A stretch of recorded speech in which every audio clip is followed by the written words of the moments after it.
자, 오늘 이 오후 짧은 시간을 통해서 셀 교회를 부흥 현장으로 만들기. 저는 일찍부터 셀 교회에 대해서 아주 깊이 있게 공부를 했었습니다. 그래서 한국적 상황에 맞게 이 셀을 어떻게 잘 활용할 것인가. 셀 교회를 부흥 현장으로 만들기. 저와 여러분은 지금 이 세상에 살면서 전혀 뜻밖의 한 번도 경험해 보지 못한 세대를 살고 있어요. 그래서 저는 우리 교회 특별히 목회자들에게, 우리 통역 목회자들에게 강조하는 것이, 당신들은 지금 별의별 것을 다 해보고 있다. 이 코로나 상황으로 인해서 온갖 것을 다 시도해보고 있기 때문에 이런 위기를 극복한 사람은 앞으로 못할 것이 없게 된다. 할렐루야. 사람은 경험하는 만큼 노하우가 터득되고 저력이 생기기 때문에 코로나라는 것이 우리에게 위기가 아니라 기회가 되는 것입니다. 그래서 우리는 다양한 것을 하다 보면 앞으로 더 큰 어떤 팬데믹이라고 하는 또 다른 현상이 와도 이미 경력이 쌓인 거예요. 그래서 저는 이렇게 표현하거든요. 우리는 지금 BC와 AC 시대를 살고 있다. BC, before 코로나, AC, after 코로나. 그래서 우리는 오히려 어떤 인생의 악재도 호재로 만들어갈 수 있는, 이것이 그리스도인의 매력이죠. 이런 소용돌이에서 한국 교회는 지금 두 가지 큰 대칭적 현상을 맞이하고 있어요. 첫째가 삼저 현상이죠. 삼저, 출석 성도 저하, 새신자 저하, 재정 저하. 오늘 저는 이 목포 하나교회 가서 여전히 감동을 받은 것은 예배 임팩트가 있을 뿐만 아니라 오늘 같은 날에도 코로나 상황 속에서도 세교우가 등록해서 여전히 새신자가 늘어난다는 것, 천국에서 기뻐하실 줄로 믿습니다. 누가복음에 보면 한 영혼만 돌아와도 하늘에서 잔치가 펼쳐진다. 할렐루야. 삼저 현상이 있는가 하면, 그래서 삼저 현상과 함께 우리나라에 지금 우리 목포 하나교회는 거뜬히 이미 다 극복의 선을 넘어섰으리라고 생각합니다만은, 특별히 청년층과 중년층 교인들이 힘에 버거워서 교회를 서서히 떠나는 현상들. 지금 이 코로나 때문에 이 빌미를 삼아서 교회를 떠나기가 아주 쉬운 기회가 돼 버렸잖아요. 안 나와도 괜찮고, 코로나 핑계 대고, 신방도 못 하고. 더군다나 우리나라가 이렇게 저출산과 함께 어린이들과 청년들이 갈수록 줄어들고 있다고 하는 거. 그런데 우리 하나교회는 젊은이들이 이렇게 왕성한 거 역시 살아있는 공동체인 줄로 믿으시면 아멘하십시오. 특별히 오늘 이 오후 시간에도 중학생들을 키우고 있는 엄마들 한번 손들어 보십시오. 중학생, 사춘기 중학생들을 키우고 계시. 이분들은 타문화권 선교사들이에요.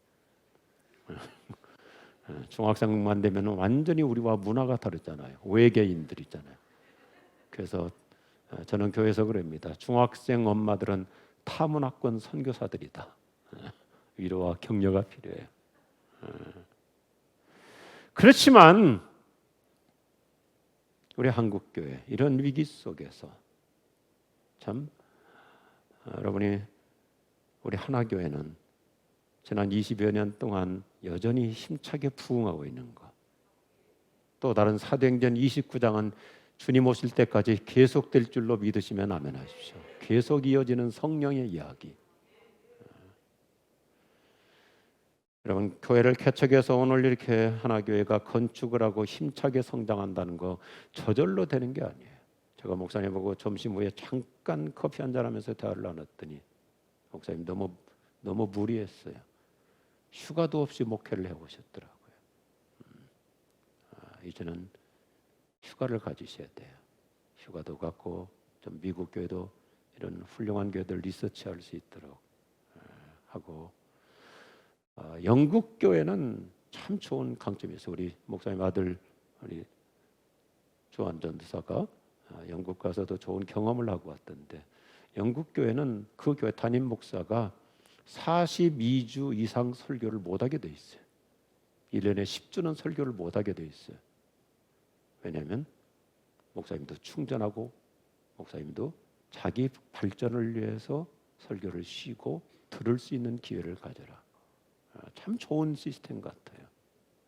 그렇게까지는 못한다 할지라도 여러분 개척교회 중에서 3년에서 5년을 넘기지 못하고 문을 닫는 소위 유아 사망형 교회가 얼마나 많은지 아십니까?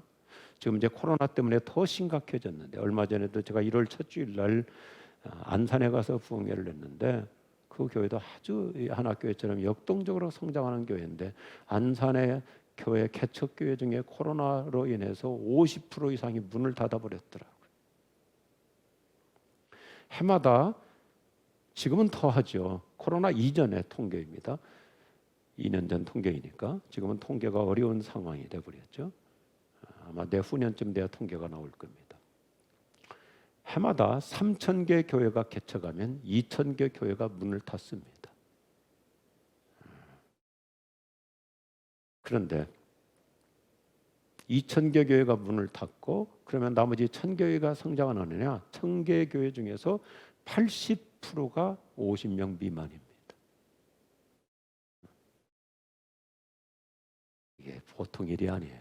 그런데도 우리 목포 하나교회가 오늘 이렇게 건강한 셀 공동체를 이룬 것은 목사님께서 아주 힘찬 이 셀을 부흥 현장으로 만들었기 때문인 줄로 믿습니다. 그래요. 그래서 저는 개인적으로 제가 이런 어떤 이 슬로건 만드는 걸 참 좋아하거든요. 문구 만드는 걸 참 좋아하는데 우리 멘탈리티를 바꿔야 우리 그리스도인들은 리액티브 수동적으로 사는 사람이 되어서는 안 되고 프로액티브 능동적으로 살아가야 돼요.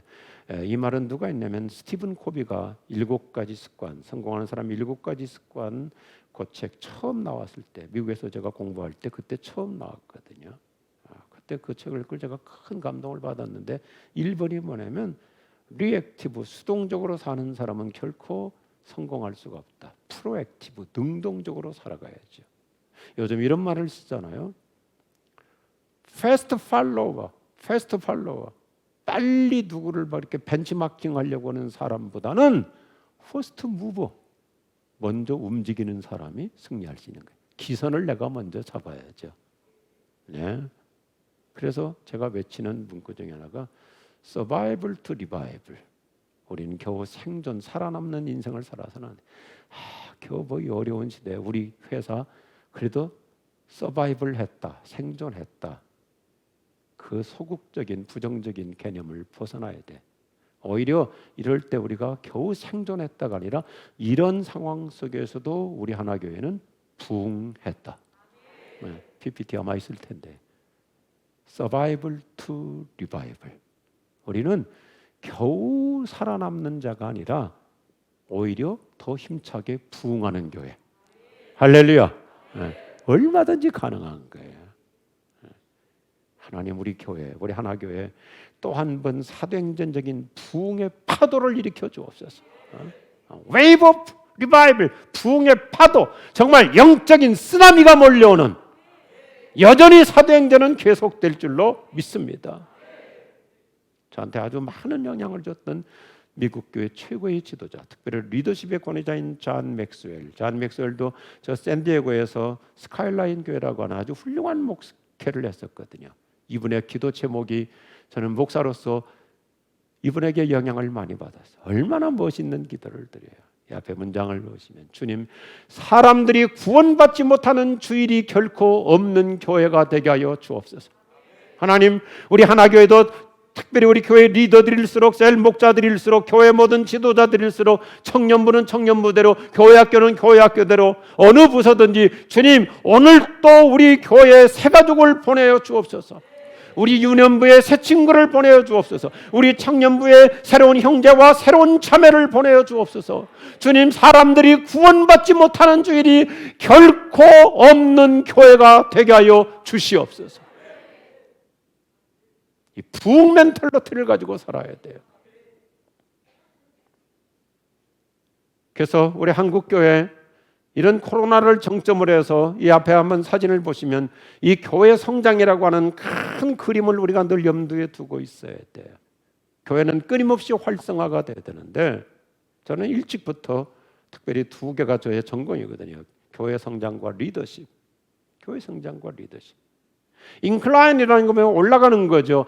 개척에서부터 어느 시점까지 계속 잘 올라갑니다. 올라가다가 가운데는 잠깐 생략하고 올라가다가 어느 시점부터 디클라인 내려갈 수가 있어요. 우리도 다 그렇잖아요. 청년 때까지는 에너지가 넘쳐요. 건강해요. 잘 성장해요. 그런데 인간의 생체 구조도 신체 구조도 생체 리듬도 그렇잖아요. 건강하다가 30, 40을 기점으로 서서히 이제 건강이 약화되지요. 에너지가 고갈될 수 있죠. 쉽게 피로가 오죠. 옛날에는 하루 이틀 밤 새우는 거 거뜬했지만 나이가 먹으면 이제는 하룻밤만 잠을 설쳐도 며칠씩 피로가 이어질 수 있잖아요. 뭐든지 그래요. 회사도 창업해가지고 어느 정점까지는 잘 나가다가 이제 한 템포 늦춰지기 시작하고 디클라인 될 수가 있는 거예요. 요 정점을 잘 잡아야 돼요. 그래서 인클라인과 디클라인, 성장과 퇴보 사이의 중간에 리클라인. 저는 그래서 개인적으로 갱신이라는 말도 좋은 말이지만 갱신이라는 말보다는 재활성화, 리바이털라이제이션, 영어를 써서 죄송합니다만은 바이털, 살아있다는 거죠. 근데 다시 살아나게 하는 거, 이게 부흥이죠. 다시 살아나게 하는 거. 그래서 우리 셀이 잘 되다가 어느 시점부터 또 셀이 그냥 정체 상태에 빠질 수 있어요. 요때 기회를 놓쳐서는 안 돼. 이것을 요즘 현대적인 용어로 타이밍의 법칙, 때로는 모멘텀의 법칙이라고 하잖아요. 모멘텀. 잘 갔어요. 잘 갔는데 3명 모이다 6명 모이다가 셀이 8명 모였어. 너무 좋아요. 그런데 거기서 멈출 수가 있어요. 그 시점을 잘 파악해가지고 그때 다시 재활성화될 수 있는 새로운 전략을 세워야 되는 것입니다. 그래야 사업도 계속해서, 그래서 짐 콜린스라는 스탠포드의 그 석학이 50년 넘는 기업, 롱런할 수 있는 기업, 이런 기업들은 다 위대한 기업이다. 그래서 굿투 그레이트, 좋은 회사가 아니라 그런 기업들일수록 굿 그레이트 기업, 위대한 기업들이더라. 똑같은 거예요. 사람이 잘 갈 때 한순간에 정체될 수 있거든요. 더 나아질 수 있는데, 훨씬 더 성장할 수 있는데, 우리 신앙생활도 똑같습니다. 교회 나와서 예수님 영접하고 새가족 성경 공부하고 여러 가지 성경 프로그램 참석하고 제자 훈련도 받고 양육 훈련도 받고 잘 성장했어요. 그러다 어느 시점에 멈춰버리면 그때부터 골치 아픈 신자로 전락할 수 있어요. 성숙이 멈추면 새신자만도 못할 수 있어요. 왜요? 그때부터는 자기 고집으로 신앙생활을 하거든요. 우리 교회에서도 제가 목사로서 특별히 교회 장로, 권사, 안수입사, 목사를 포함해서 리더들에게 외치는 게 있어요. 익숙해지다 보면 성숙이 멈출 수 있어요.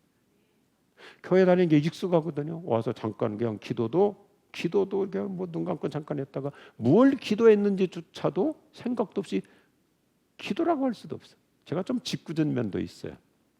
우리 동경 목사들하고 밥 먹을 때 보면 이렇게 내가 눈 뜨고 봐요. 근데 식사 기도가 10초도 안 걸리는 사람이 있어. 그러면 다시 기도하라고 그래요. 정말 기도했냐? 감사 기도했냐? 익숙하다 보면 성숙이 멈출 수 있어요. 직분자일수록 조심해야 돼. 특별히 셀 리더일수록. 교회의 모든 삶에 너무 익숙해졌거든. 그러다 보면 예배도 너무 익숙하니까 감동 없이 입술로만 노래할 수 있어요.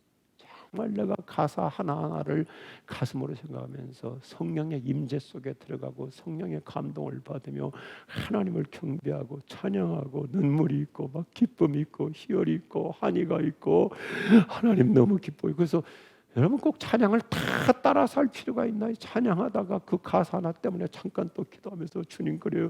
주님은 정말 위대하세요. 주님은 너무 좋으세요. 주님 정말 고마워요. 주님 정말 사랑해요. 주님 오늘 제가 너무너무 기뻐요. 그 자체가 찬양이죠. 아멘. 익숙이 성숙을 멈춰서는 안 돼. 리더일수록 조심해야 돼.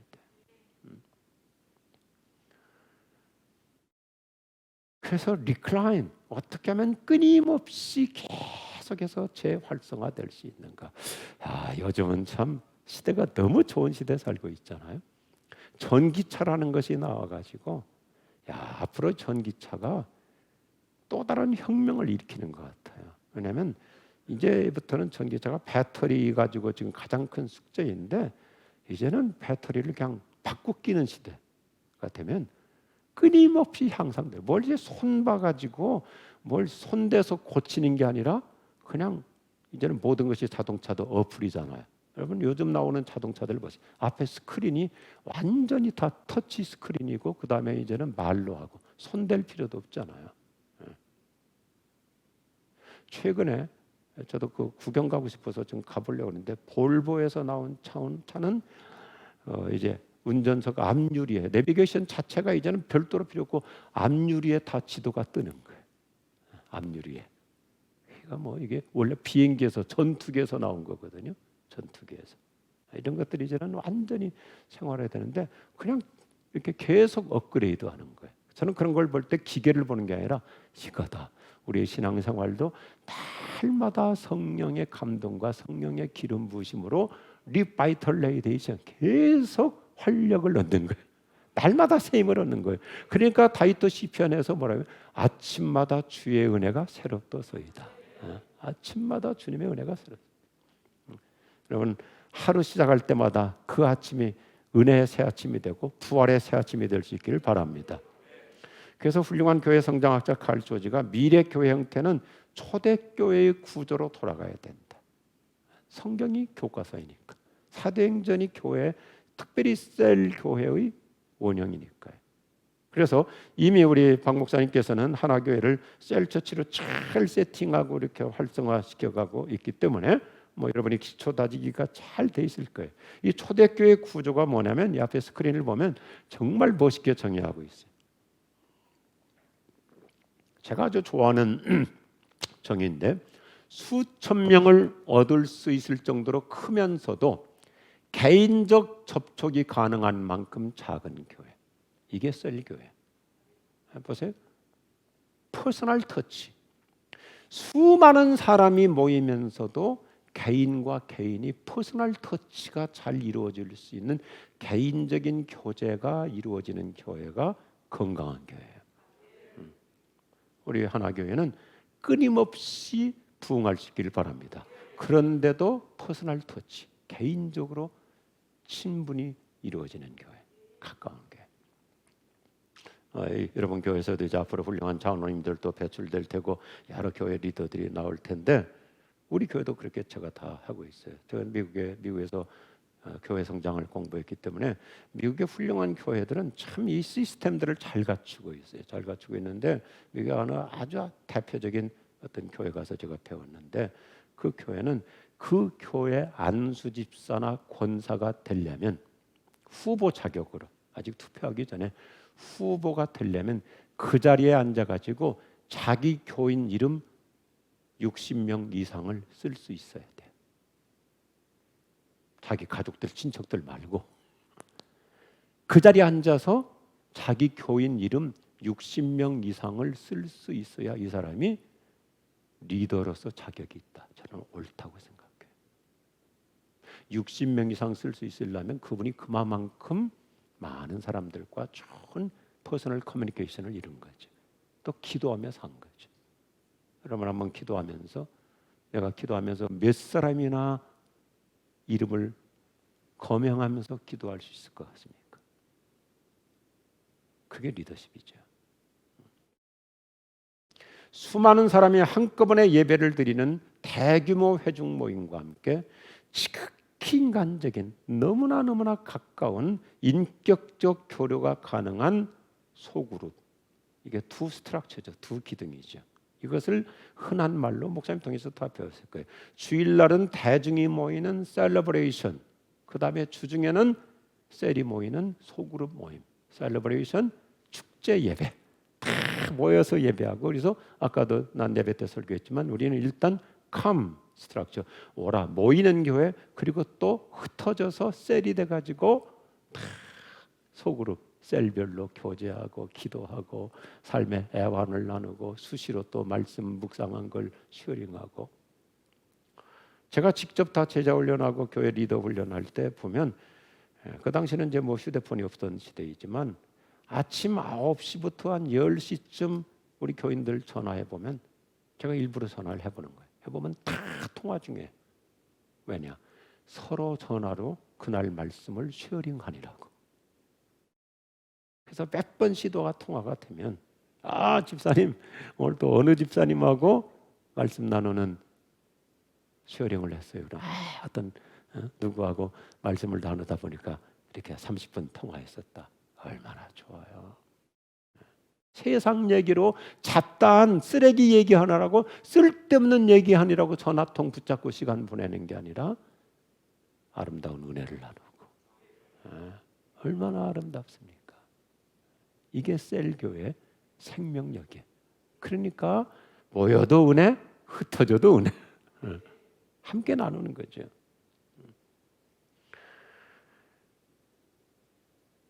뭐 여러분이 다 아는 거지만 제가 외부 강사이기 때문에 객관적으로 한번 이럴 때 짚고 넘어가는 것이 좋을 것 같아서 우리 청년부도 마찬가지. 청년부 셀도 아주 중요한데 한 6가지 지침을 좀 간단하게 이럴 때 한번 짚고 넘어가도록 해보겠습니다. 셀 모이려면 시간 잘 지켜야 돼요. 한두 사람이 늦으면 계속 기다리잖아요. 기다리다 보면 모임이 헝클어져요. 그리고 특별히 새로운 사람들한테 크레딧을, 신뢰를 못 얻어요. 2시까지 오라 해갔더니 2시 반에 시작하더라. 그러면서 더군다나 현대인들일수록 다 스케줄이 있잖아요. 시간 계획이 있고 또 다음 가야 될 곳이 있고 만날 사람도 있고 해야 될 일도 있고 또 집에 예를 들어서 애들이 학원 갔다 올 시간 또 학원 보내야 될 시간 이런 것들이 다 있기 때문에 시간을 잘 지키고 특별히 셀에서 금전거래 없어야 돼. 교회에서 친숙하다 보면 자칫 잘못하면 돈 거래하다가 3가지를 잃어요. 돈을 잃고 관계를 잃고 교회도 떠나요. 금전거래가 없어야 돼. 정 필요하면 우리는 기독교인으로서 성숙한 그리스도인으로서 꾸어주지 말고 그냥 줘야 돼. 받을 생각하지 말고 줘야 돼. 저도 목사로서 어떨 때는 목사한테도 돈 꿔달라는 사람들이 있다고 믿죠. 그러면 제가 분명하게 얘기해요. 저는 드리는 겁니다. 절대 빌려드리는 것이 아닙니다. 그냥 쓰세요. 그냥 쓰세요. 금전거래가 있어요. 그 다음에 목적이 은혜 받는 것이 목적이죠. 그리고 말씀을 나누고 기도하고 영적인 것이 우선순위가 돼야지 과다한 음식 접대. 그러다 보면 셀은 본질에서 떠나버려요. 예? 우리도 이제 성숙한 문화이기 때문에 요즘은 이제 다 특별히 건강 시대이기 때문에 뭐 많이 먹고 하는 시대가 아니잖아요. 그래서 셀 모임을 위해서는 비본질인 것은 심플하게 해야 돼. 심플하게. 자꾸 어느 집에 갔더니 막 거나하게 차려서 다음 또 셀 모임 우리 집 차례. 그러면 이 은혜 받을 것을 말씀 나누는 것을 생각 안 하고 메뉴만 생각하는 거예요. 일주일 내내 메뉴만 묵상하다가 뭘 준비할 것인가. 이런 것은 이미 구세대적인 것이죠. 우리 하나교회 체질은 제가 모르지만 일반적인 보편적인 원리니까 모임 장소는 가능하면 지금 코로나 때문에 시대가 달라졌지만 가정끼리 다니면서 모일 수 있다면 최고예요. 왜냐하면 서로 알아야 되니까. 서로 안다는 게 사도행전 2장부터 보면 집집마다 다니면서 아마 당분간은 코로나 때문에 이것이 쉽지 않을 수 있어요. 그래서 우리 교회도 여기도 이제 공간이 있으니까 저희 교회 같은 경우도 이제 공간이 많으니까 그래서 미리 사전에 다 컨펌 약속 예약해가지고 예를 들어서 뭐 수요일 날 오전 10시부터 몇 시까지는 8층 어느 방 사랑방에서 모여라 이렇게 자기들이 다 미리 예약을 해서 집에서 모이기 어려울 때는 교회에서 또 아니면 어떤 회사 좋은 회사의 그 룸들이 있잖아요. 이런 데서 노래방 같은 데 말고 코로나 위기 상황에 처음 왔을 때 제가 우리 교회 한 교구장 때문에 엄청 감동을 받았어요. 그때 정부가 교회 모이지 못하게 했잖아요. 교회 예배를 모이지 못하게 했어요. 그래서 어쩔 수 없이 줌으로 유튜브로 할 때 우리 교구장 장로님이 너무너무 기가 막힌 보고를 해요. 목사님 교회에서 모이지 말라고 해서 우리 교구는 그 교구 중에 한 사람이 회사가 좀 큰 회사가 있어요. 회사 세미나실이 몇십 명 들어가는 한 4, 50명 들어가는 세미나실이 있으니까 주일날 거기서 유튜브 틀어놓고 함께 예배드리니까 더 좋았다는 거예요. 다 충만하고 더 뜨겁게 찬양 못 모이니까. 그러니까 야, 이것도 약간 중형 셀이구나. 얼마나 다양하게 할 수 있는지. 셀, 소그룹을 모였을 때 특별히 리더의 영적 리더십이 대단히 중요합니다. 부정적인 말 절대 해서는 안 돼. 부정적인 말, 세상 이야기. 잘못 모이면 본질은 없고 셀은 잠깐 해놓고 그 다음 2차 후속 프로그램 조심해야 돼. 그래가지고 이제 뭐 누가 또 어느 아빠가 승진했다, 누가 또 어느 학교에 들어갔다 이제 얘기하다가 이게 부풀리고 또 뭐 누구는 아파트를 2개를 사놨는데 값이 뭐 얼마가 됐다. 어떤 교회 여전도회 회장이 부동산 투기꾼이었어요. 여전도회 회장이. 그래서 이 사람 머릿속에는 아파트 동호수가 꽉 차 있어. 그래서 영성은 떨어지고 그냥 부동산으로만 꽉 차 있다가 어느 날 여전도회 헌신 예배 차례가 돼가지고 강단에 서자마자 여러분 오늘 찬송가 백오동을 부르겠습니다.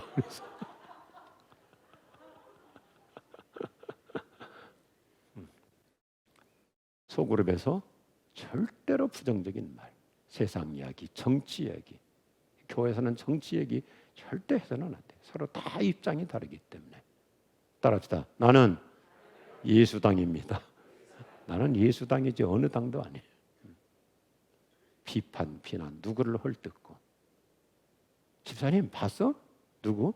그 최집사 그 헤어스타일이 그게 뭐야?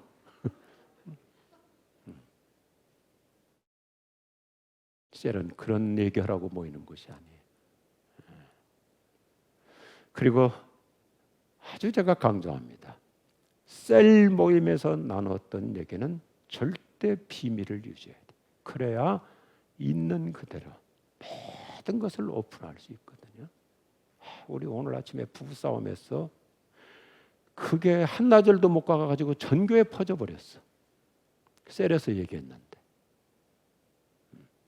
그 안에서 우리 가족이야. 셀은 가족이잖아요. 가족이면 식구들끼리 무슨 얘기를 못해요?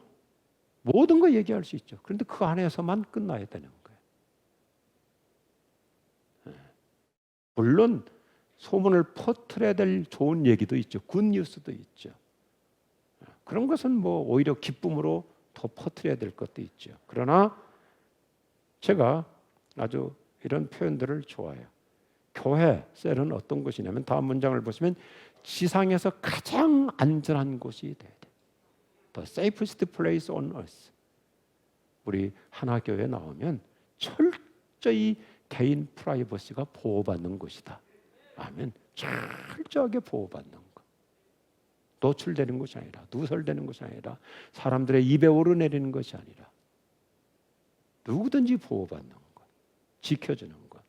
그래서 신학적으로도 교회를 이렇게 참 멋있는 문장으로 정의해요. 죄인들을 위해 안전한 공간. 보십시오. Safety space for sinners. 죄인들을 위해 안전한 공간. 교회 와서 어떤 것도 고백할 수 있어요. 자기 고민 얘기할 수 있어요. 자기 아픔 내놓을 수 있어요. 자기가 성장하면서 겪었던 여러 가지 많은 삶의 애환들, 지금 내 남편이 겪고 있는 사업의 어려움, 지금 우리 아이가 갈등하고 있는 학교에서 여러 가지 문제, 이거 소그룹 셀에 가서 얘기할 수 있어요. 그러나 거기서 보호막이 쳐져야 돼요. 아멘. 기도하자고 얘기를 꺼낸 거지 온 동네 소문 내라고 얘기 꺼낸 게 아니잖아요. 리더가 특별히 더 이것을 영적인 리더십을 가지고 잘 이끌어가야 돼. 이 세상에 교회보다 안전한 곳이 어디 있습니까? 내가 왜 셀에 안 나가는 줄 알아? 가면 너무 세속적인 얘기 많이 하고 예배는 셀 모임은 잠깐 해놓고 그냥 2시간 동안이나 모여가지고 그냥 쓸데없는 얘기하고 그래서 내가 안 나가. 그런 사람들도 있어요. 그리고 무슨 말만 했다면 금방 소문이 퍼져나간다. 아니죠. 얼마나 좋아요. 교회는 안전한 왕궁.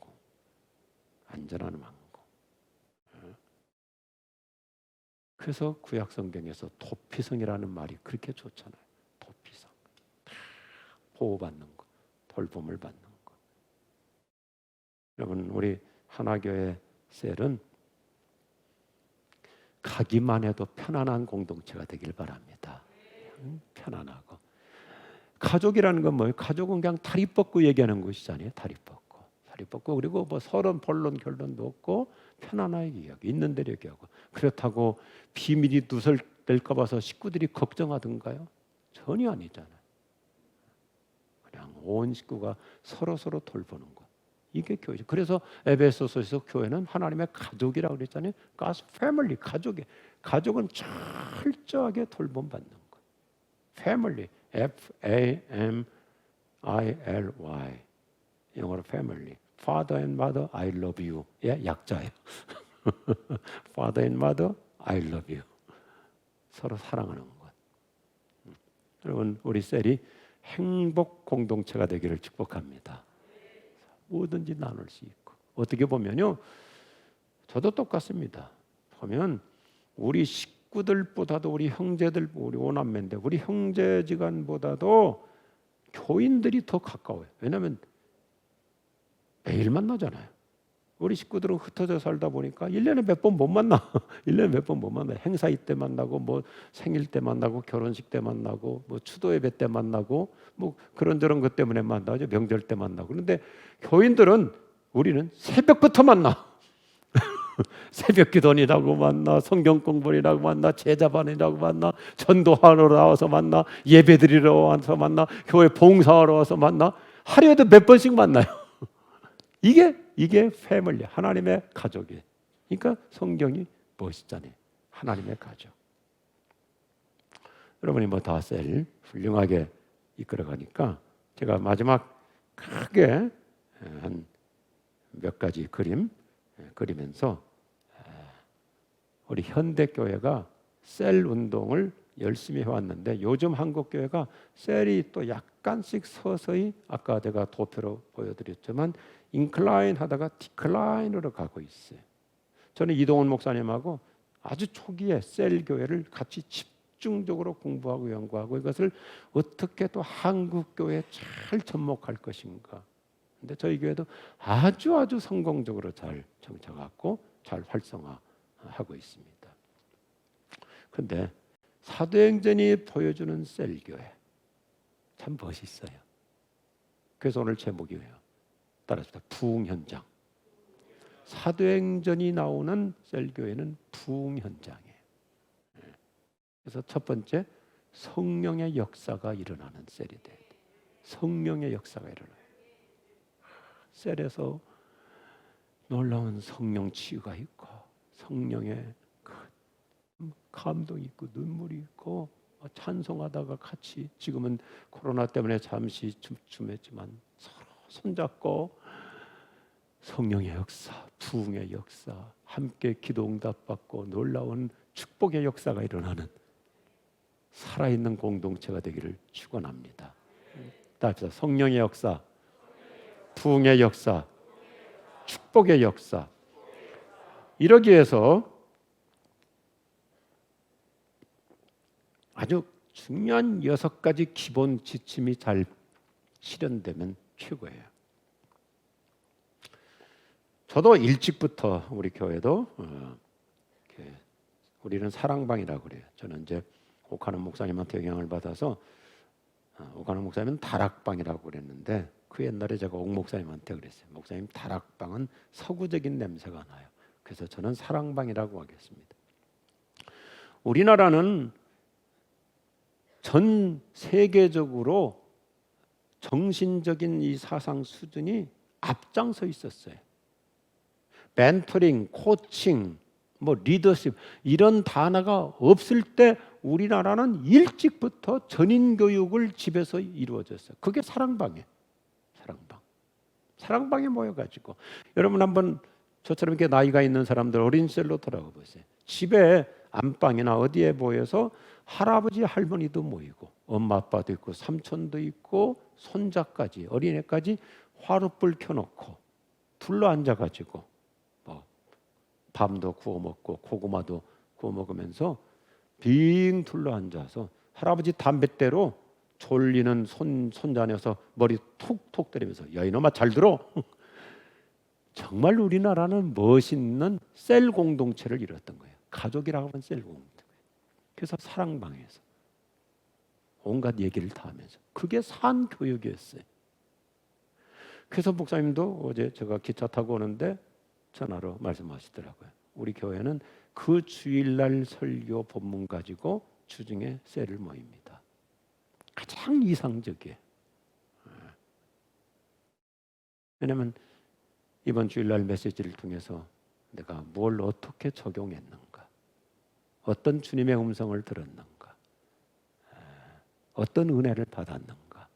그러면 내가 받았던 은혜 또 다른 우리 형제가 자매가 받았던 은혜 또 다르잖아요. 각자가 다르니까 그걸 나누다 보면 더 교회는 다시 또 주일날 모여서 하나가 되었다가 주중에는 다시 또 하나가 되는 거예요.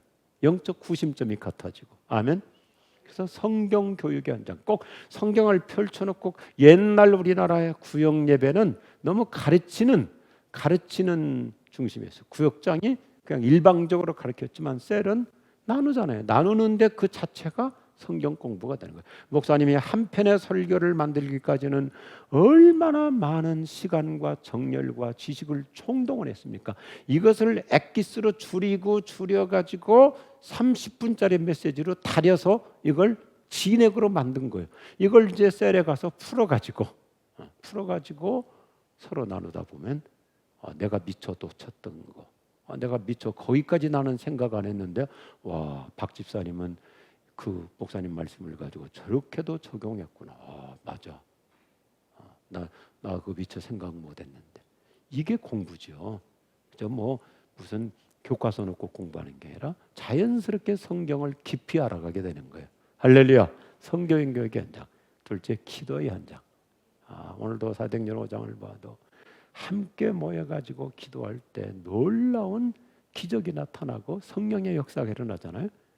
모이면 뜨겁게 기도할 수 있기를 바라요. 이제 코로나 지난 다음에는 다시 정상이 되면 우리 손잡고 기도하는 것보다 더 좋은 게 어디 있어요? 예수님도 자주 손잡고 기도하시잖아요. 제자들도 성경에 보면 사도행전에 보면 함께 손을 잡고 기도하는 거예요. 기도의 현장. 그래서 초신자도 교회 모임에 처음 왔다가 기도를 설명할 필요가 있나요? 기도를 체험시키는 거예요. 우리 하나교회는 기도가 뜨거운 게 할렐루야. 그래서 셀에서 뜨겁게 기도하고 그 집에서 기도하고 기도 소리가 밖으로 나가야 돼요. 그러면 아파트 앞에 산책하다가 지나가는 사람들이 듣고 궁금해지는 거예요. 그리고 나중에는 그게 영적인 파장이 일어나는 거예요. 그래서 기도의 현장. 세 번째, 전도의 현장. 셀이 최고의 전도 현장이죠. 그래서 오늘은 예를 들어서 오늘 우리 집에서 셀을 모이는데 이때 502호 철수 엄마 한번 꼭 데리고 와야지. 자연스럽게 와서 차 한잔하면서 얘기하다가 전도 현장 될 수 있는 거죠. 그 전에 한번 우리 사랑방 목자 셀 리더가 목사님 우리 사랑방 식구가 5명인데 너무너무 좋아요 그래요. 5명이 너무 좋아요. 왜 뭐가 그렇게 좋아요? 그랬더니 5명이니까 승용차 한 대 타고 어디 커피 마시러 가기 너무 좋아요. 좋죠. 그래서 제가 그랬어요. 집사님 믿음을 키워서 카니발 7명 탈 수 있고 승합차 12명 탈 수 있어. 그랬더니 그 집사님이 말귀를 알아듣는 목사님 그러네요. 하나님이 축복하시면 5인승이 7인승이 될 수 있는 거예요. 그러다 배가 하고요. 전도의 현장. 이미 여러 가지 다 반복한 말씀드렸지만 세상에 이보다 더 좋은 신교의 현장이 어디 있어요? 모든 걸 나누잖아요. 가족끼리는 얘기 나누지 못하는 것도 많아요. 왜냐하면 가족 중에서 신앙생활 안 하니까 대화가 늘 한계가 있잖아요. 예수 안 믿는 가족들끼리 모이면 뭐 세상 얘기, 돈 얘기 뭐 그런 거밖에 더 있어요. 정치 얘기. 그런데 교회 안에서 모이면 진짜 영적인 커뮤니케이션이 이루어지잖아요. 그 제가 좋아하는 단어가 있어요. 우리 교회 모든 성도들은 어떤 친구가 되어야 하냐면 따라합시다. 영혼을 나누는 친구. soul friend. 저는 특별히 좀 성향이 있어서 이 남성 지향적인 목회를 했거든요. 교회를 개척하면서. 그리고 우리 교회는 다른 교회에 비해서 남자들이 상당히 많아요. 남자들이 대부분 다 우리 교회 와서 예수 믿은 사람들인데, 그래서 제가 이 세상에서 제일 아름다운 친구는 동기동창도 친구일 수 있고 뭐 고향 친구도 있고 여러 가지 다양한 친구가 있지만 이 세상에서 최고의 친구는 교회를 통해서 만난 소울 프렌드, 영혼을 나누는 친구. 그러니까 뭐든지 부탁할 수 있고 충고기도 하면서 소울 프렌드. 얼마나 좋아요. 예수님께서도 뭐라고 그랬어요? 제자들에게 너 나 친구야. 여러분 이 세상에 그 로마 신화부터 보면 온갖 이 세상에 뭐 종교들이 많잖아요. 온갖 신화들이 많잖아요. 신화들. 그런데 신이 인간에게 친구라고 불러주는 케이스가 있습니까? 단 하나도 없어요. 오직 기독교만이 절대자이신 하나님이 피조물인 인간에게, 그것도 죄인된 우리에게 친구라고 불러줘. 구약에서부터 거룩하신 성부 하나님께서 아브라함, 너는 나의 벗이야, 내 친구야. 모세, 내 친구야. 나는 모세하고 친구처럼 대화해. 예수님께서 그 당시 2000년 전에 유대인 사회에서 이건 혁명적인 패러다임 시프트예요.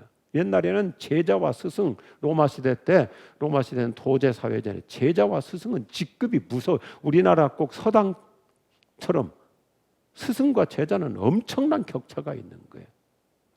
예수님이 얼마나 혁명적인 패러다임 시프트를 일으켰냐면, 옛날에는 선생님이 딱 들어오면 학생들은 일어나서 공부하고 선생님은 앉아서 가르쳤어요. 학생들 일어나서 공부했어요. 선생님만 앉고. 그런데 예수님은 반대해버렸어요. 반대. 예수님 뭐라고 그래? 다 앉으라. 앉더라도 편안하게 앉아라. 그래서 유대인의 자세, 비스듬하게 누워서.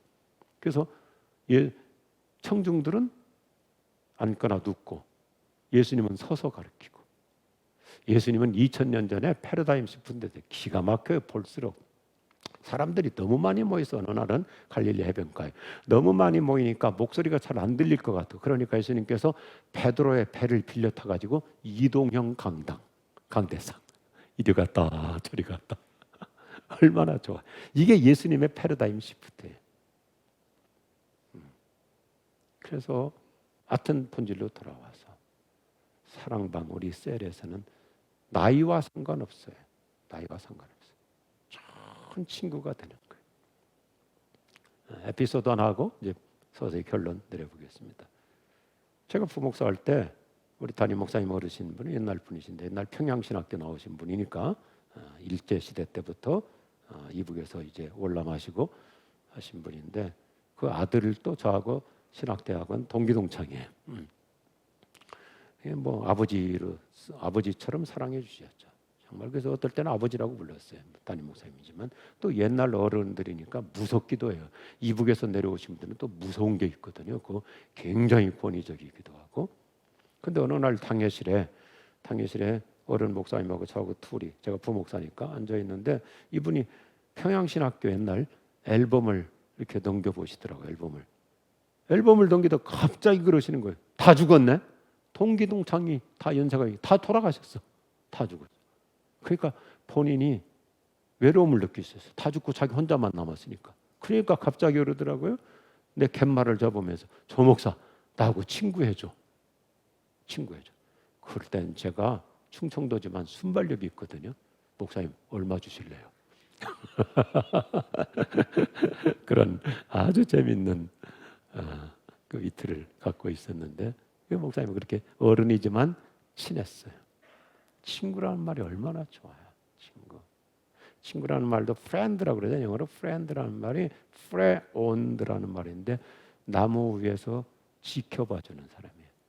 친구가 쉴 수 있도록 나는 올라 옛날에는 하도 이렇게 적들이 많으니까 친구가 편안히 쉴 수 있도록 나무 위에 올라가서 사방을 둘러보면서 보호해 주는 사람. 이게 친구예요. 사랑방 셀은 서로 소울 프렌드, 그의 영혼을 돌봐주는 사람. 할렐루야. 그러니까 그 사람을 망치는 말을 해서는 안 되죠. 그 사람에게 상처 주는 일을 해서는 안 되죠. 그 사람에게 시험 드는 행동을 해서는 안 되죠. 그 사람에게 부담 주는 돈이나 꿔달라고 하고 그러면 안 되죠. 소울 프렌드, 영혼을 나누는 친구, 영혼을 지켜주는 친구. 예수님 말에 한 영혼을 구하는 것이 천하보다 귀하다면 내가 그 영혼을 위해서 희생할 수 있는 것이 있다면 기꺼이 희생하고 섬기고, 이게 예수님의 원리시죠. 우리 셀 멋있는 행복 공동체가 될 줄로 믿습니다. 그래서 한번 더 합시다. 소울 프렌드, 소울 프렌드. 영혼을 돌봐주고 영혼을 지켜주고 영혼을 나누는 사람. 다섯 번째, 그리고 나서 우리 셀은 어떻게 가야 돼요? 아까 띄우셨는데 다시 띄워주세요. 훈련의 현장. 이거 참 좋아요. 훈련의 현장. 건강하지 못한 교회일수록 교회에서 어떤 봉사, 일 시키는 것을 교회 다닌 지 한참 돼야 일 시키는 걸로 잘못하고 있어요. 초신자도 우리 셀에 오면 이번 주가 우리 셀 청소 당번이야. 우리 같이 갑시다. 그게 훈련이죠. 훈련이 무슨 교과서 가지고 오는 게 아니에요. 이번 주가 우리 식사 당번이야. 새로운 셀 멤버한테도 우리 같이 갑시다. 또 이번 또 우리가 셀 식구가 6명인데 집사님 2분이 시댁에 일이 있어서 갔어. 그래서 숫자가 너무 적으니까 새신자지만 가서 꼭 좀 도와주세요. 근데 와서 봉사하다가 믿음이 커지는 거예요. 교회 익숙해지고, 교회는 발을 디딜수록 주님과 가까워집니다. 그래서 자연스러운 훈련의 현장이 되는 거예요. 모든 것이 다 훈련이잖아요. 그냥 같이 하는 거예요. 우리 전도도 한번 같이 가보자.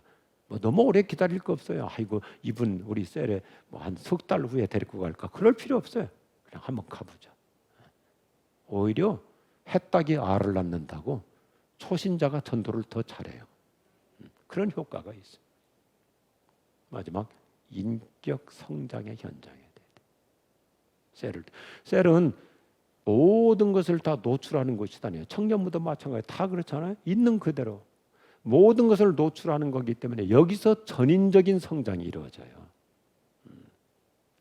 제가 직접 제자훈련 다 할 때, 처음에 교회 개척하고 저희 집사람하고 제자훈련 할 때 제자훈련이 재밌었어요. 왜 재밌었냐면 교인들이 뭘 기다리냐면 제자훈련 하러 가면서 우리 부부싸움 하거든요. 절대로 하나님의 나라와 교회를 위해서 큰 거 가지고 싸우는 게 아니에요. 사소한 거 가지고. 당신을 설교할 때 왜 그런 단어를 썼느냐고 그러면 설교자 태클 걸리면 기분 나쁘면 내가 또 집사람, 그럼 네가 설교해라. 그래서 부부싸움 할 수 있죠. 아이 때문에 속상할 수 있죠. 여러 가지로 인생에 우여곡절이 있잖아요. 리더는 좋은 것만, 성공한 것만, 잘한 것만 얘기하면 그건 리더가 아니에요. 그 사람은 보스예요.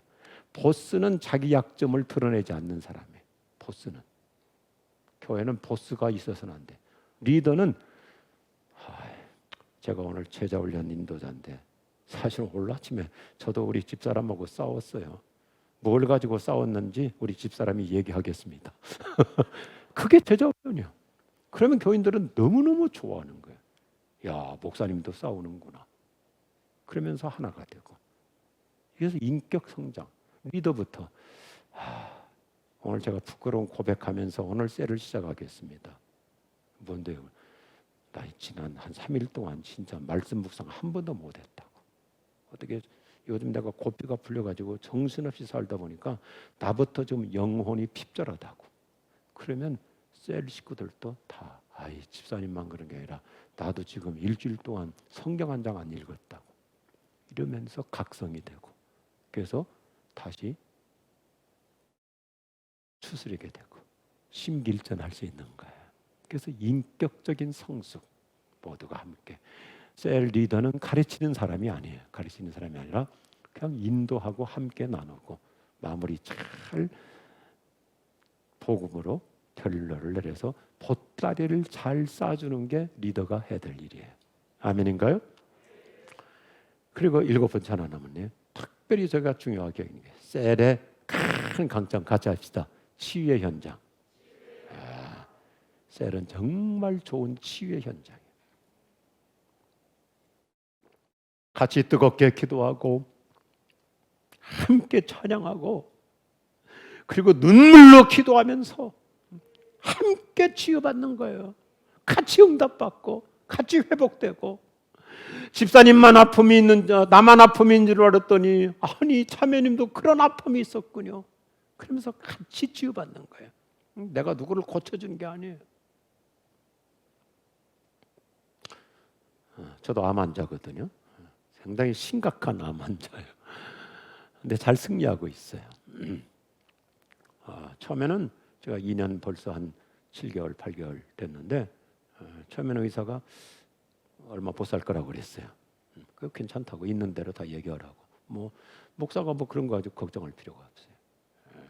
그리고 의사가 그래요. 대부분 제가 가보니까 이 심각한 암 병동은 다 부부가 같이 와요. 부부가. 근데 저는 혼자 다녔어요. 왜냐면 왜 집사람을 스트레스 줍니까? 그렇잖아도 암 환자인데 그 자체만 가지고도 저희 집사람한테 스트레스인데 왜 그 힘들게 병원 가면 얼마나 오래 기다립니까? 예약하고도 뭐 2-3시간 기다리고 그러잖아요. 그 의사가 그러는 거예요. 목사님 왜 혼자 다닙니까? 그러면 혼자 다니지 뭘 그 와이프까지 태동을. 그래도 의사가 그래도 목사도 사람인데 갑자기 어떤 심리적인 그 충동을 일으키면 돌발 행동을 할 수 있잖아요. 이거 우리 예수 믿는 사람들은 그 정도 자기 관리는 할 수 있어야지. 그러면서 이제 얘기하는데 제가 핵심이 뭐냐면 의사 중에 누가 가장 훌륭한 의사인 줄 아십니까? 뭐 우리나라의 인류병원 의사, 삼성병원, 뭐 아산병원, 서울대병원, 세브란스 아니에요. 그런 분이 훌륭한 의사가 아니고 외국 유학 갔다 온 사람 아니에요. 누가 훌륭한 의사인가? 아파본 의사. 이 사람은 모든 것을 환자하고 같이 생각해. 자기도 아파봤거든요. 자기도 수술 받아봤거든. 자기도 위기를 넘긴 적이 있거든. 아파본 의사는 친구가 돼요. 그래서 같이 치유가 이루어져요. 같이. 여러분 우리 모두가 다 사랑 이 셀에서 모두가 함께 정말 우리 하나교회 슬로건 같이 회복이 이루어지는 치유의 현장이 될 수 있기를 주의 이름으로 축복합니다. 그러기 위해서 결론입니다. 아까 그 도표 하나 보여주실까요? 인격적인 이 전체 성장을 이렇게 해서 우리가 로고스 언제나 셀에서 본질을 놓쳐서는 안 되죠. 하나님의 말씀. 아까 말씀드렸지만 목사님이 주일 설교한 것을 가지고 셀 교재로 만들어서 이 말씀이 없는 나눔은 나중에 인간적인 얘기로 흘러가요. 언제나 이 본질은 놓쳐서는 안 돼요. 아멘? 말씀. 그런데 이것이 지성으로 끝나서는 안 되고 반드시 영성이 있어야 돼요. 내가 갖고 있는 지식에 성령의 기름 부으심이 있기를 바랍니다. 그래서 셀 리더들은 이번 주간의 셀 모임을 위해서 말씀을 붙잡고 이번 셀에서도 성령의 감동이 있도록 기도로 충분히 준비해야 돼요. 기도로. 파토스. 영혼의 뜨거움이 있는 거예요. 영혼의 간절함이 있는 거예요. 그때 좋은 인품이 이루어지는 거예요. 인성, 에토스, 휴머니티.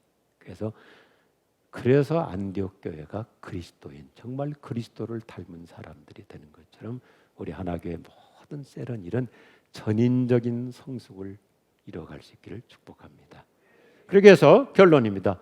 배가 성장의 이 부흥 현장 어떻게 하면 좋을까? 너무 간단하죠. 지금 여러분이 잘 하고 계시는 거예요. 그거 그대로 하는 거예요. 뭐예요? 첫째, 같이 합시다. 열심히 모입시다. 오늘 사도행전 5장 보면 열심히 모였어. 뭐 다른 거 없어요. 모여야 돼요. 모여야 돼. 저 아까 박 목사님하고 얘기 어제 오늘 잠깐 나누면서 저하고 목회 코드가 너무 똑같아요. 우리 코로나 괜찮아요. 지난번에도 뭐 여러 가지 제가 그렇게 인터뷰 잘 안 하는데 몇 곳에서 좀 인터뷰 좀 하자고 그래서 그냥 자연스럽게 얘기를 했는데 우리 지난 코로나 2년 몇 개월 동안 교회 보니까 안 한 게 없어요. 다 했어요. 다 했어요. 우리가 방역 지침은 잘 준수하면서 철저하게 관리하고 마스크 쓰고 소독 잘하고 뭐 정부에서 하라는 거지만 정부가 교회 예배를 드리라 마라 할 수 없어요. 뭐 방역 지침 보면 뭐 찬송도 뭐 한 장만 하라, 기도도 소리 내지 말고 하라. 아이 자기들이 무슨 뭐 총회장이요, 무슨 뭐 교회가 예배하는데 어떻게 소리 내지 않고 찬송하고 소리 없이 기도할 수 있어요? 마스크 쓰고 예배당에서 코로나 발생한 적은 없어요. 예배 중에 코로나 발생한 적은 없어요. 마스크 벗고 차 마시다가 마스크 벗고 밥 먹다가 이렇게 전파가 될 수는 있어도 예배 중에 철저하게 마스크 쓰고 주님은 2000년 전에 벌써 미래를 내다보시면서 말씀하세요. 마지막 시대가 되면 사람들은 안 모일 수 있는 온갖 빌미 핑계를 만들기 때문에 그럴수록 모이기를 힘쓰라. 최선을 다해서 모이는 거예요. 모일 수 있는 곳을 찾아가지고 회사 사무실도 좋고 여러 가지 어떤 공간들 좋고 모일 수 있는 곳을 찾아서 열심히 모이자. 둘째, 사랑방이 부흥하려면 신뢰를 쌓아가야 돼요. 신뢰를 쌓아가야 돼요. 오늘 사도행전 5장 13절 말씀을 보면 그 나머지는 감히 그들과 상종하는 사람이 없으니 백성이 칭송하더라.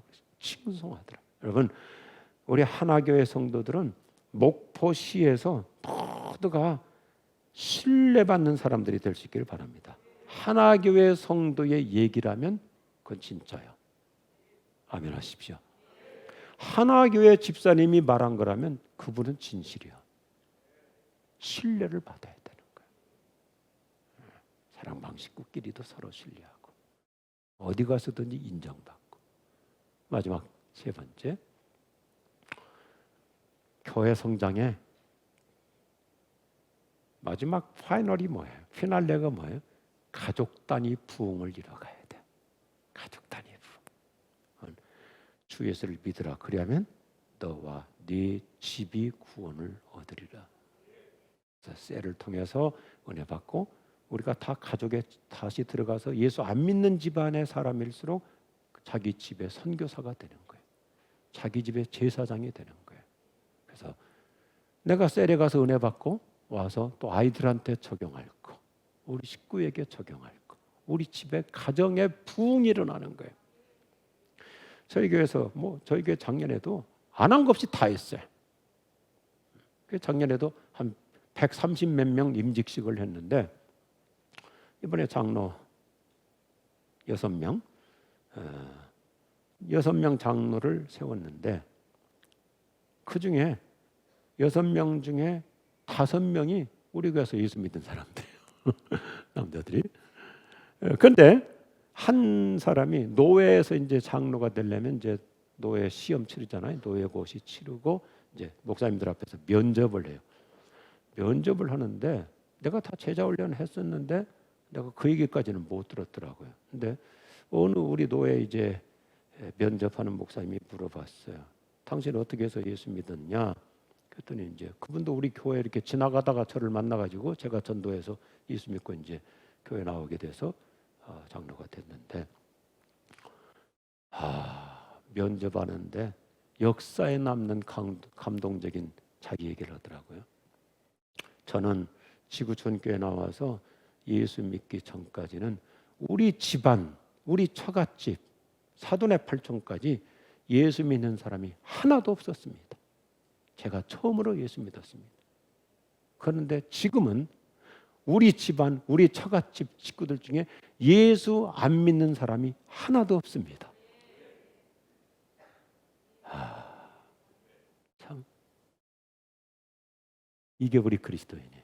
이게 셀을 통해서 가족 단위 부흥을 일으켜 가야 돼. 한 사람 얘기만 하고 마치겠습니다. 뭐 그런 얘기 많지만 우리 교회 또 이번에 장로된 한 형제는 똑똑한 사람이에요.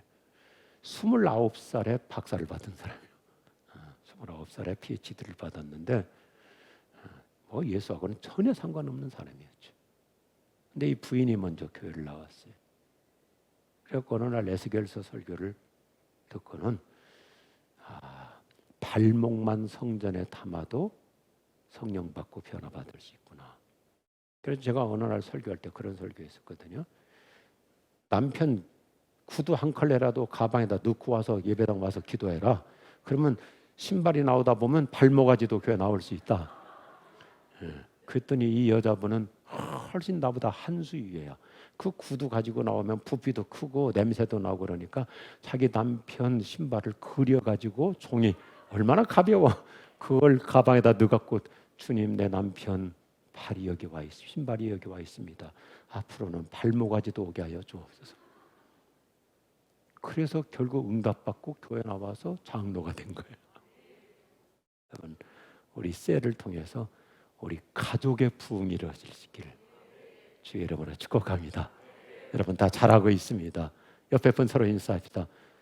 우리 하나교회 셀 잘하고 있어요. 서로 인사합시다. 잘하고 있어요. 잘하고 있어요. 합심해서 한번 기도할까요? 합심해서 기도할 때 하나님, 우리 하나교회 모든 셀교회 셀은 다 부흥의 현장이 되게 하여 주옵소서. 성령의 역사의 현장이 되게 하여 주옵소서. 치유가 있게 하여 주시고 응답 있게 하여 주시고 축복받는 공동체가 되게 하여 주옵시고 하나님, 우리 사랑방 우리 셀 통해서 가정마다 부흥이 일어나게 하여 주시옵시고 우리 교회가 갈수록 더 힘찬 부흥을 이루고 그러면서도 우리는 개인적으로 다 좋은 퍼스널 터치 서로 끌어안아주고 소울 프렌드가 되는 우리 셀들이 되게 하여 주옵소서. 기도하십시다.